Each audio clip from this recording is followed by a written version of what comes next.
शिरपूर दिनांक 29 जून 2026 भारतीय जनता युवा मोर्चाचे प्रदेश अध्यक्ष कृष्णराज महाडिक यांच्या उपस्थितीत युवा शक्ती जागर यात्रा निमित्त शिरपूर येथील एस.एम. पटेल हॉलमध्ये युवा मोर्चाच्या पदाधिकारी व कार्यकर्त्यांची प्रमुख बैठक उत्साहात पार पडली।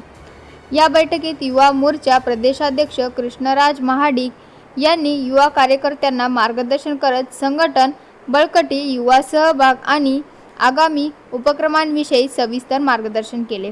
यावेळी आमदार काशीराम पवार धुळे ग्रामीण, जिल्हाध्यक्ष बापू खलाणे धुळे ग्रामीण, माननीय जिल्हाध्यक्ष तथा नंदुरबार जिल्हा प्रभारी बबनराव चौधरी, जिल्हा परिषद माननीय उपाध्यक्ष देवेंद्र पाटील, कृषी उत्पन्न बाजार समितीचे सभापती के.डी. पाटील, शिरपूर नगरपालिकेच्या उपनगराध्यक्ष सौ संगीताताई देवरे, युवा मोर्चाचे जिल्हाध्यक्ष सुरेंद्र राजपूत यांच्यासह पदाधिकारी कार्यकर्ते मोठ्या संख्येने उपस्थित होते।